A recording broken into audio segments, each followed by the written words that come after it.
It's been a while since I did a video on couch flipping, and as the president of Flip Nation, I feel that it is my obligation to tell you about the new way to flip couches. So a couple of months ago, I had two sets of brothers here in Las Vegas who were couch flipping at a really high level.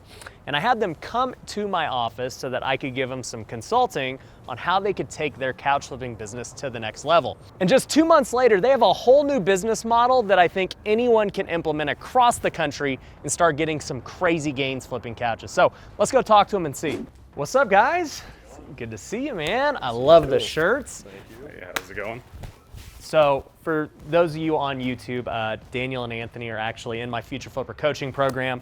So not only do they flip couches on the side, which they're making a lot of money doing, they're also building the real estate investing business. You just bought your first house, right? Yeah. So super exciting, man. Well, I don't want to talk about real estate in this video. I want to talk about couch flipping and how you guys have built the business. So give me a little background of how long you've been doing it and where you guys are at today. So we started back in May, full time. We started out of our mom's garage. It was just a one-car garage space. Didn't have very much room. Started doing it out of there.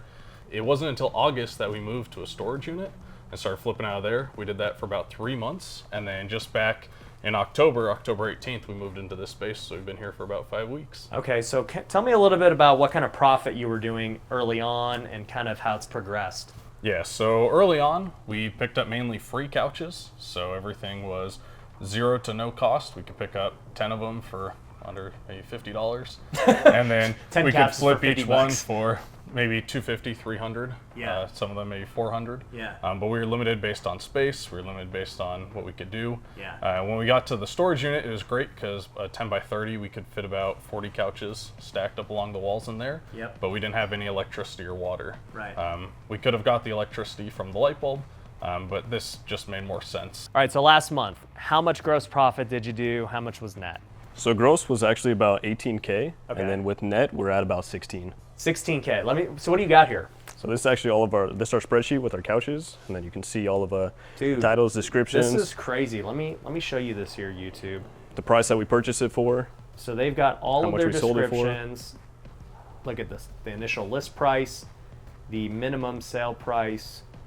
Dude, you guys got a lot of data in here. This is crazy. So before we go over how you guys did that, why don't you give me a little tour of the facility? So this is the main area where you're storing all the couches. Obviously, they're turned up so that you can have as much as possible. But what I'm curious to know is how much are these couches actually selling for these days? Because we got inflation, right? Like things do not cost what they used to. So I'm just curious for my own, sake, how much these things sell for. So like, you got a really nice leather couch right here. What does this sell for? Like, this is huge. Yeah, so this one's actually two of them. They're the same thing, but the right one has an ottoman. This one will go for about $1,200, $1,300. This right here will go for $1,300 bucks with the ottoman. Right there. Yep. What did you pay for it?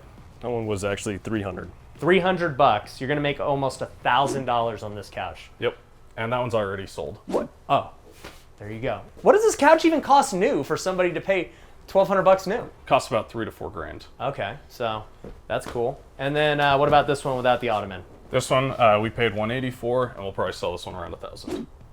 Insane gains. What about this one? This is a sectional right here, just your typical, 3-seater sectional. Yeah, this one was picked up just under 100, and we'll probably flip it for like 300 to 400 maybe.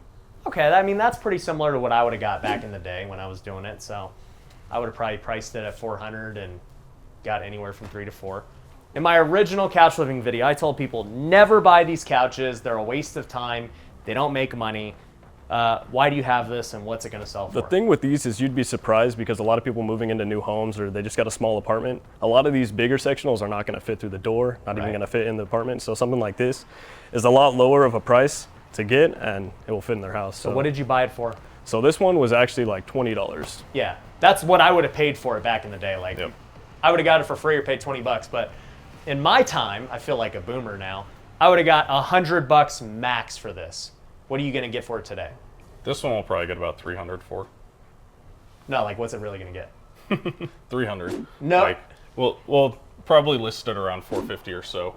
You're gonna list this for $450? Yeah, and then because we'll get a bunch of lowball offers, so people will come in and say, I'll lowball you at $300, and we'll pretend to fight with them and negotiate.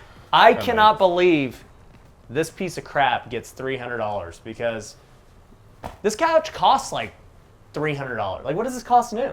Yeah, so this one new is probably only a couple hundred, but the thing is with all the shipping delays, is it just takes You don't months have a to even choice. get your couches. Yeah, you got to buy a used couch or not. So I guess too, when you've got supply constraints like we do, when you've got inflation, I guess that's worth $300 now. That's crazy. The other thing is the people on the market, everyone else who's selling couches have their prices marked up, so you kind of have Everybody's just, Yep. you're Yeah. not undercutting anybody because you don't need to. All right, so tell me about these ones. You got some futons right here. I never bought futons. They didn't really make too much money, but I'm gonna guess they sell for a lot more than they used to. Yeah, so these futons here, we actually picked them both up from the same person. We sold the person a couch, and they just wanted to get rid of their old ones. So I've done that before many times too. So we sold them. I think we made 300 on the last couch we sold them, and then picked these two up for free. So we got these ones for free. I'll probably sell them between $200 to $250. Okay, so futons aren't getting that much. I would have guessed back in my day, these would have got 150, maybe 200. What about this one? Is this just a single? Yep. Just a really Yep. big single? What's that gonna get? Something like this is probably going to go for, we'll list it for like 350 and we'll probably sell it for 250, 200.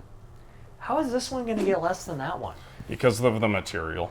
Yeah, yeah. This couch is way better than that other one. So if you look at that one, notice it's only 2 seats instead Yeah. of the 3 seats. Yeah. And what we've noticed is the 2-seaters do way worse than the 3-seaters. Even though this Even though it's is the a same far size. superior couch. Yep. This fabric is better.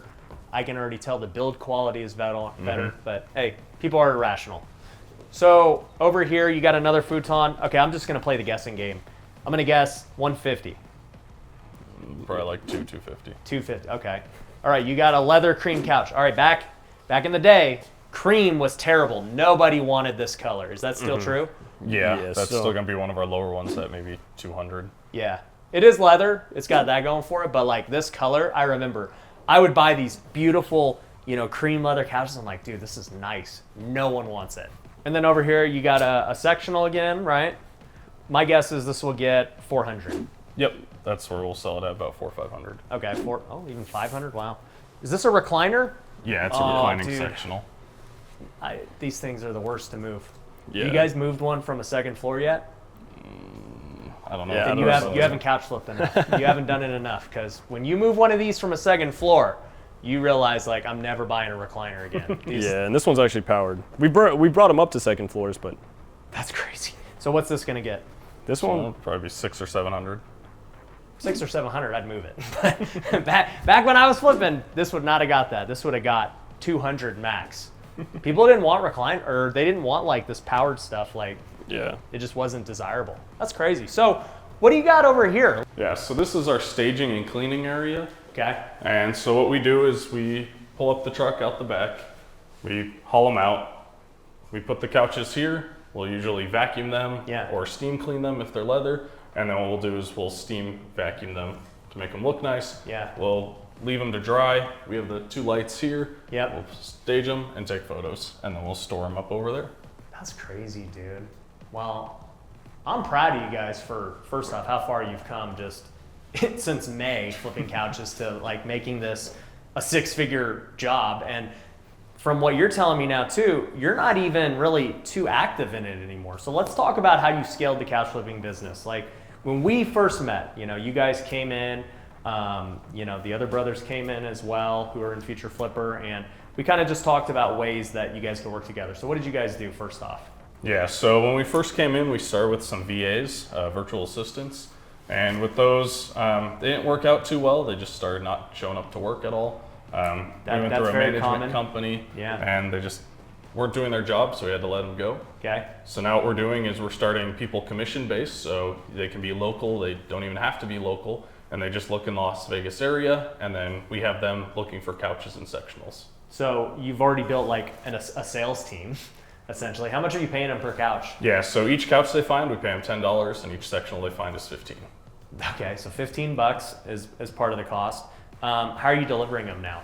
So the majority of the flips that we're doing right now is actually just me moving them. But once we run into any issues where time constraints or I'm already busy doing a delivery, that's when we actually hire out a delivery person and pay them to come to the shop, pick it up, and then take it right to the person. So how much are you paying the delivery people when So you meet them?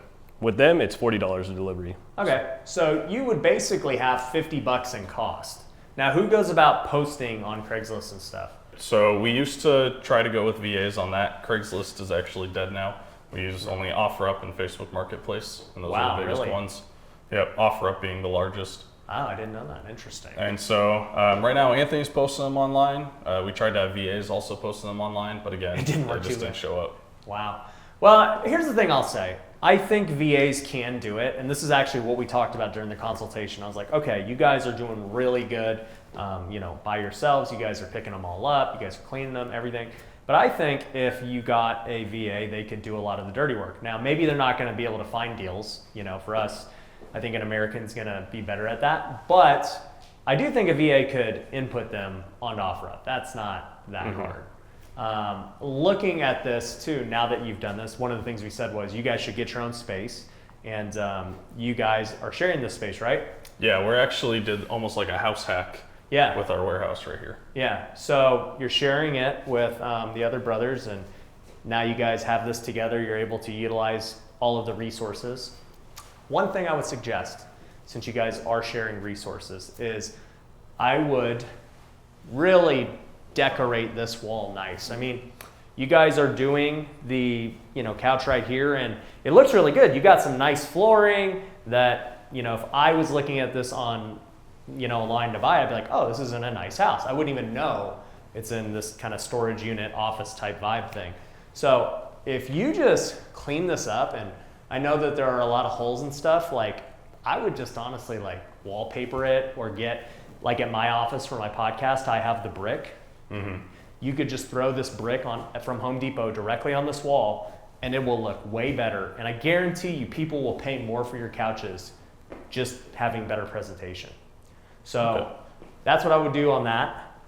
The second thing I would do, if you guys are going to scale up, I would really look at hiring somebody here full time who can clean it up for you, who can post, who can be here to meet delivery people, who can be here to, take the pictures and all that stuff. I mean, I really think you could get somebody at like $2,500 a month to do all that, and they're gonna eliminate a lot of costs. And then you could incentivize them with commission and be like, yo, in your spare time when you're not doing anything here, look for deals. And if you get a deal, we'll pay you X. So that's kind of like the easiest way I would see to like almost remove yourselves. Right. Yeah. Because if you could get somebody here all the time, doing all of the dirty work and cleanup, they'll pay for themselves, because you already know if you clean the couch and steam it, that gets you an extra $50. If you get a better picture, somebody will pay more for it, especially for a $1,000 couch, right? Like they don't want no $1,000 couch that's just sitting outside. The other thing I see with this couch living business, and if you create this model where you have somebody in-house, you can replicate that everywhere. It doesn't have to be in Vegas, because at that point, you've got your local person who's kind of like the GM of it, and you already know, you could easily make 10 grand a month in different locations. So imagine if you had 5 locations nationwide. You had Vegas, you had Phoenix, you had, Cali, whatever, like just close by places. You could easily make $50K a month, like just doing that net. Yeah, no, that's a really good idea. I mean, we're definitely looking to scale. We're still getting situated with our new space here. We've been here for about 5 weeks. And then out of this location as well, we're about to do Turo. You guys are doing Turo out of here. Yeah, so we're right by the airport. We're about a 2-minute drive from the airport. Yeah. And then from there, we do have a private money lender, and we're just gonna start vehicles. So this private lender, he's gonna fund your Turo business. You guys are gonna get some cars together. You guys will manage it. He'll just kind of be passive. Yep. This is exactly what David, I did a Flip Nation series on Turo. For those of you watching on YouTube, make sure you go check those out. We'll link to them down below. But I said the same thing. I was like, hey, you want to be near the airport. That is the number one thing with Turo. And the same applies to couch flipping. You want to just be central Vegas. And, we're thinking about potentially partnering up.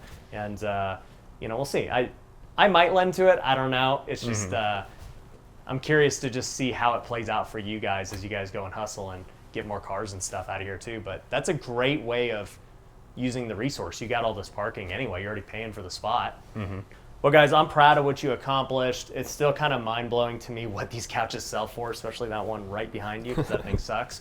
But I'm proud of you guys. I'm excited to watch you guys build this business, build the Turo business, and obviously build your real estate business. And for anybody watching here on YouTube, if you guys want to learn how to invest in real estate, definitely go check out futureflipper.com. You can join these guys in the Allstar coaching program or any of our other programs. And with that said, guys, good seeing you. Thanks for showing me around. I'm excited to watch the journey, guys. All right, make sure you subscribe. Peace.